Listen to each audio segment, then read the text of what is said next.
Hi everyone, I'm Smita Soni Agnihotri. I'm a past life regression therapist and holistic wellness consultant.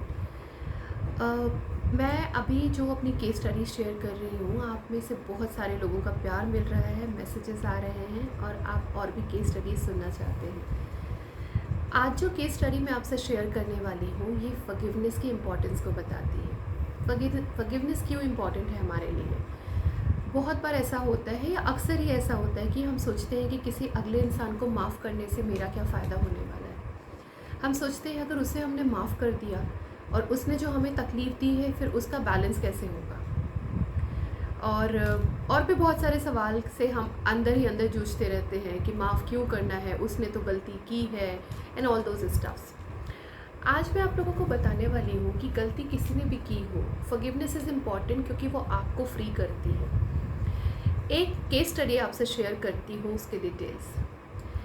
कुछ दिन पहले एक client मेरे पास आई जो कि पास्ट लाइफ रिग्रेशन कराना चाहती थी। उसका रीज़न ये था कि वो अपनी लाइफ में बहुत खुश थी, सब कुछ बहुत अच्छा चल रहा था, but all of a sudden वो अपने कॉलेज मेट के कांटेक्ट में आई जो कि कॉलेज में उनके साथ पढ़ा करते थे। और ड्यूरिंग कोविड पीरियड उन दोनों के बीच में क्लोजनेस थोड़ी सी बढ़ी। दोनों एक दूसरे के लिए फीलिंग्स क्रिएट करने लगे थे and they were feeling for each other. लेकिन इस चीज़ को लेके the girl was not happy. She wanted to be very faithful to her towards her husband, and she was very much in love with husband also, but still she was not able to understand why there are certain feelings for this person. उनका past life regression किया मैंने। Session शुरू हुआ तो session शुरू होने के साथ में ही जब मैंने उन्हें भेजा उनके उस पर्टिकुलर टाइम एंड स्पेस में जहाँ पे उनकी इस कनेक्शन की शुरुआत होती है, तो सन 1629 में वो पेरिस में थी, जहाँ पे दोनों एक दूसरे के साथ बहुत प्यार करते थे और दोनों एक दूसरे के साथ अपनी लाइफ आगे बिताना चाहते थे। फैमिली शायद एग्री नहीं थी, इस वजह से दोनों ने घर छोड़कर भागने का प्लान बनाया। दोनों भाग के घर से बाहर गए और उन्होंने जब ट्रेन बोर्ड की, उसके बाद उस लड़के ने वहाँ पर उस लड़की को सेल ऑफ कर दिया, बेच दिया। And she started working as a sex worker during that time. She was not at all happy with the life she was living.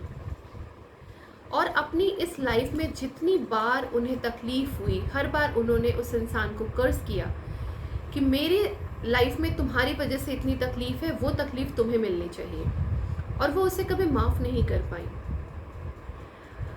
ये लाइफ उनकी ख़त्म हो गई, लेकिन इस लाइफ के साथ में जितने भी पेनफुल इवेंट्स थे, जितनी भी दर्द भरी मेमोरीज थी, वो सारी उनके सोल के साथ कैरी फॉरवर्ड होती गई। बीच में और भी जन्म हुए और इस जन्म में आने के बाद फिर से वो उस पर्सन को अपनी लाइफ में बांध के रखे हुए थी, जबकि उनका ऐसा कोई भी रिश्ता नहीं था जिसमें दोनों के बीच में बहुत प्यार हो या दोनों सोलमेट्स हैं या दोनों को साथ रहना है। लेकिन फिर भी अपने माफ़ ना करने की वजह से उनके कॉर्ड्स उस पर्सन के साथ में कनेक्टेड थे, और इस लाइफ में भी उस पर्सन की वजह से वो डिप्रेशन में गई। 1.5 year she was on anti depressants और उन्होंने बहुत इनर वर्क किया, अपने आप को इससे बाहर लेकर आई, एंड आई अप्रिशिएट दैट। जब पता चला कि इस वजह से वो उसको माफ़ नहीं कर पा रही हैं क्योंकि वो उनके पेन का कारण बने हुए हैं और वो बार बार उन्हें अपनी लाइफ में अट्रैक्ट कर रही हैं, सेशन के दौरान भी वो उन्हें माफ़ करने को तैयार नहीं थी क्योंकि उस दौरान उनको इतना दर्द महसूस हो रहा था जैसे कि वो अभी उस पेन को फेस कर रही हैं। लेकिन फिर भी उन्होंने उनको माफ़ किया, उनकी सोल को फॉरगिव किया और उसके बाद वो आगे बढ़ी। After the session was over she was feeling relieved and lighter.